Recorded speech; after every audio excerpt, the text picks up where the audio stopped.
জানতে চাইলেন, আব্বাজান আমি স্বপ্নে যুগে দেখলাম 10টা তারকা আমাকে সিজদা করে। এই কথা বলার পরে ইয়াকুব আলাইহিস সালাতু ওয়াস সালাম বলেন, সন্তান এই যে 10 তারকা তুমি দেখলা স্বপ্নের ভিতরে, এইটা তোমার ভাইদের কাছে বলবা না। কি করবা না?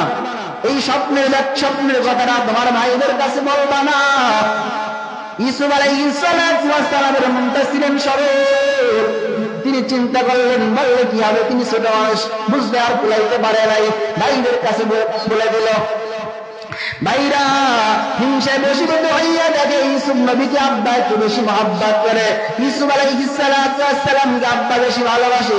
এইবার 10 ভাই পরামর্শ করলেন, পরামর্শ করে বলতেছেন, যদি আব্বার ভালোবাসা পাইতে চাও তাহলে ইউসুফকে আব্বার থেকে আলাদা করে দাও। আব্বার যদি ভালোবাসা পাইতে চাও তাহলে ইউসুফকে আব্বার থেকে দূরে সরায় দাও বলে। এইবার তারা মিটিং করলো, কি করা যায়, কি করা যায়।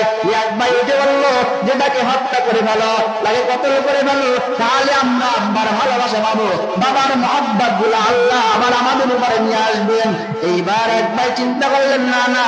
আর এক ভাই বলেন, না, মারা যাবে না। ওই 10 ভাইয়ের ভিতরে বড় যে ছিলেন তার নাম ছিল রুবেল।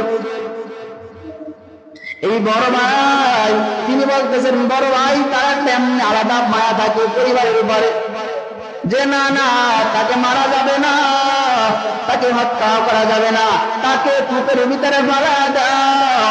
ওখান থেকে ব্যবসায়ীরা উঠাইয়া তাকে নিয়ে যাবে, ভিন্ন দেশে নিয়ে যাবে, গোলাম বলে বিক্রি করে দিবে। এই কথা বলার পরে এইবার আব্বাজানকে বলতেছেন, আব্বা ওই ইউসুফ আলাইহিস সালাতু ওয়াস সালামকে, ইউসুফ নবীকে আমাদের সাথে দেন। এর আগে আব্বা স্বপ্ন দেখলেন যে 10টা নেকড়ে বাঘ এবং কিটা নেকড়ে বাঘ ইউসুফকে খেয়ে ফেলতেছে। এইবার বলেন ভাইরা বলেন, বাবা আমরা মরুভূমিতে যাবো খেলাধুলা করার জন্য, ইউসুফকে আমরা নিয়ে যাবো। ইয়াকুব নবী চিন্তা করে বললেন, সন্তান না, ইউসুফকে দেওয়া যাবে না, তোমরা যাও। বলে কেন দেওয়া যাবে না? বলে আমি স্বপ্ন দেখলাম যে আমার সন্তানকে নেকড়ে বাঘ খেয়ে ফেলতেছে। বলে আব্বা আমরা 10 ভাই বড় বড় কামলা, আমরা তো শক্তিশালী, আমাদের তো দলবলে কম নাই, কিন্তু আমাদের সাথে বাঘ নেকড়ে বাঘ পারবে না। আব্বা আপনি বলে কৌশলে ইয়াকুব আলাইহিস সালাতু ওয়াস সালামকে বুঝাইয়া এইবার পটাইয়া ইউসুফ নবীকে নিয়ে গেলেন। কিন্তু তাদের মনের উদ্দেশ্য ভালো ছিল না, খারাপ। এইবার তারা মরুভূমিতে যাওয়ার পর বাবার সামনে ব্যবহার ছিল একরকম, যখন মরুভূমিতে যাওয়ার পর ব্যবহারে গেল আর এক রকম হয়ে।